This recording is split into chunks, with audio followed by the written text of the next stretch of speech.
Wazi. Thank you. Hello and welcome to the weekend edition. I'm Dr. Kingori. So, first of all, happy belated New Year.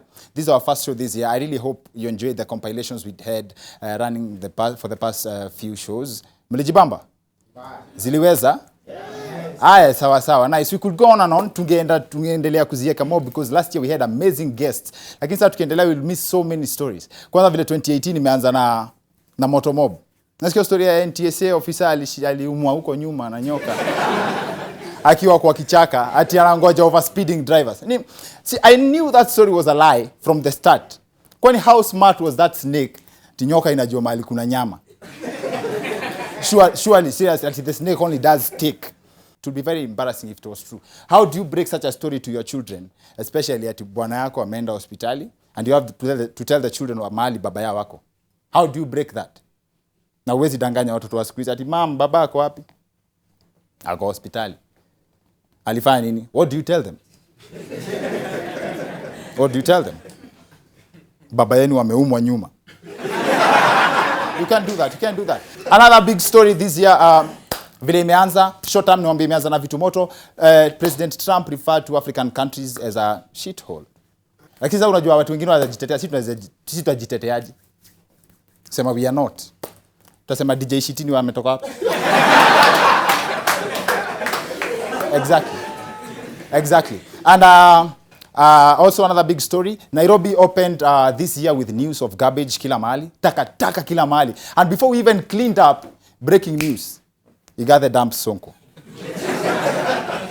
So turns out the relationship was rubbish. I don't know. And then my holiday was fun, by the way. I hope yours too. I visited Twitter offices, Narok branch. We actually have yeah, for real. That made me laugh. Social media sites huko Narok are actual places. Even more interesting, hapo kando ya Twitter kuna ofisi ya Netflix. For real. Serious. Na asi wana take serious hivyo mpaka nilijama wacha niende hapo Twitter, niende niangalie kama wameweka tweets za leo. Sema ya Cyprian Nyakundi. And first of all, the December holidays this year kulikuwa tuna incidents maybe accidents zilikuwa zinakaa a little more. And I happened to visit a hospital, the Mbagathi Hospital. And when I visited the place, I resolved to share what I saw, see what other people think. Have a look. Whichever business you are doing, you have to research about that business. You see the location you are going to put the business. Location? Yes, the location mostly. Can you confirm that there is a specific reason? Hii business yenu iko strategic hapa karibu na Mbagathi. Hiyo ndio uko unasema research ya location. Yes.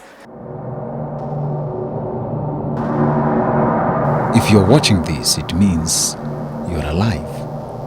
Thank God. This message comes on time because this is a story about survival.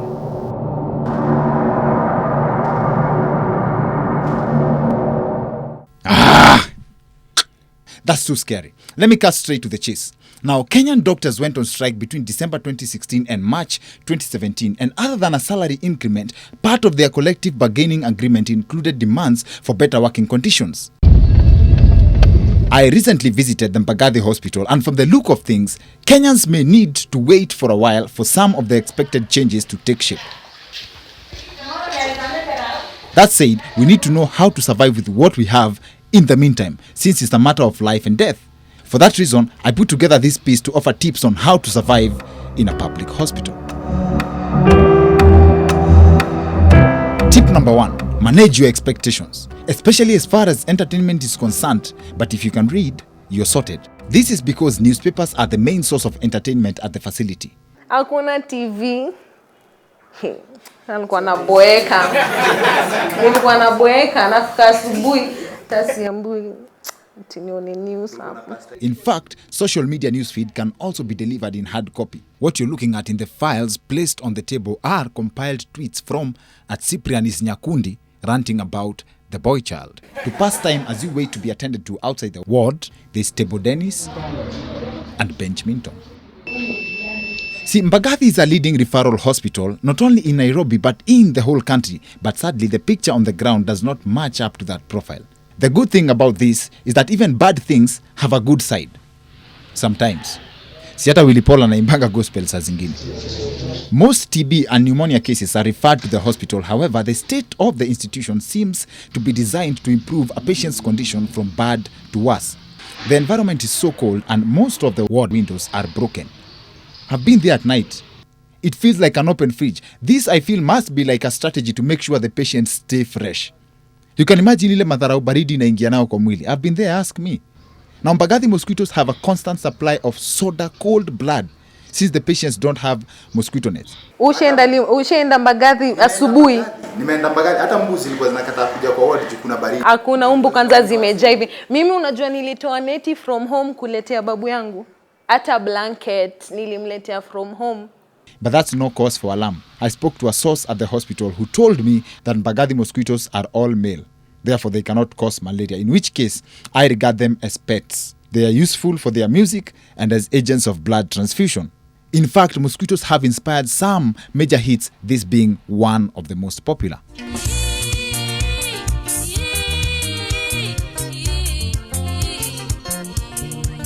About the cold.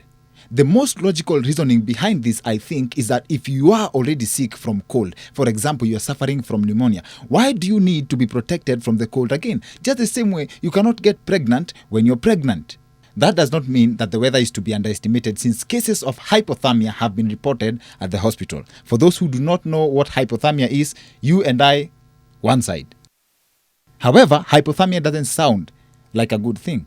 And it definitely is a dangerous condition brought about by cold. So that could mean that the hospital also offers an opportunity to catch other illnesses. Naweza kwa nimeenda hosi na pneumonia, si ndio? Kidogo huko kujaoshwa ni kuwe contaminated na another disease. Sindashindaga tu nimekaa tu hiyo hosi. We cannot deny that the hospital management is doing the best they can to put this under control. In fact, they have installed a special brand of curtains called cartons in some wards to help manage the weather. Tip number 2. It's common knowledge that some of the protocol procedures in this country can pass for interesting. A very simple thing can take forever to implement. Look at these doors, for example. If you look carefully, you will notice that the doors are laced with tetanus. But it will take at least 2 years to fix this, and that's why we have a few tips you can find useful. While strolling around the facility, avoid contact. You must also understand that there could be a very valid reason as to why these things are the way they are. Metals too deserve a chance to age gracefully. Furthermore, they have not interfered with anyone's life directly to warrant for their fixing. So until something dangerous happens, we wait. Tip number 3. To access some of the toilets at the hospital, it's very important to know that you may need to acquire basic swimming skills or have special abilities like walking on water. Even with so much water lying around, that is still no guarantee that the facility will be clean. No need for explanations. It's a toilet. We sincerely apologize for showing that because even our cameraman Eric could not get a clean shot. The reality of the situation is very grim. My grandfather has been there for 1 good week. Yes, tuliingia Lady John Monday. Alipona. Ako fiti. Thank God. Na alipona na hizo conditions.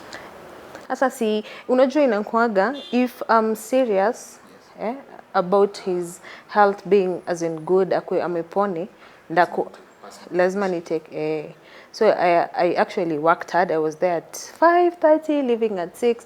If I notice any slight change, I call the doctor. Ebu niambie this and this and this. You see, sasa niambie ule mtu hana. Maybe it's a coincidence that a hospital has some features similar to a correctional facility. For example, most public hospitals practice detention of patients just the same way Kamiti Maximum Prison also detains people. Interesting enough, both institutions have had issues to do with the death sentence. Now, this may look like a bad situation for someone who does not understand, but there's an explanation for everything. Again, there's a good side to everything that looks bad. In most public hospitals, patient does not only stand for a person receiving or registered to receive medical treatment, but also the ability to wait. Patience is a virtue. There have been several such stories from Kenyans, but that's no cause for anger. Mbagathi is a very good hospital, but they lack fund. Na wakubwa wa Mbagathi, be strict on those cleaners and nurses. They're very rude, some of them, not all of them. Apparently si wase peke yake wanasafa hizo story. Tulisimama kwa streets, kwa barabara. Tuulize kila msee kama ameikuwa na experience hiyo ya public hospital, na not only Mbagathi but Kenyatta. Na sasa the worst part is we are told that Mama Lucy Hospital is actually worse. Kuna msee wa Nduthi wa Kenyatta alituambia kitu very sad. Ile shida kubwa hapa kama sasa sisi, ile kazi kubwa huwa tunafanya ni ya kupeleka watu waende wakapigwe mapicha nje, x-ray. Okay. Nimetumwa wapi. Zile hospitali ziko allowed hapa nyingi, hizi mabuilding mpya zimejaa mabiashara. Hizi mabiashara za daktari wameweka mashini zao. So ukiingia huku hata kama wewe ni nani, picha huwezi pigiwa huku. Daktari tena anakuambia enda hospitali fulani kama Mata, enda Nairobi West, huko ndiko nitakuona siku fulani. So service hapa ni madaktari tu wamepewa makao ya kukaa, wapate customer, waweze kuwalifaa kwa vitu za nje. Wamepewa mahali pa kutega biashara. Kama kutega hiyo. In fact alikataa kuongea on camera. Do you know how scary something has to be, Msee wa Nduthi? Kama Msee wa Nduthi haogopangi kugongwa na basi. Msee alikataa kuonekana kwa kamera. We take a short commercial break. We'll be right back with more after this.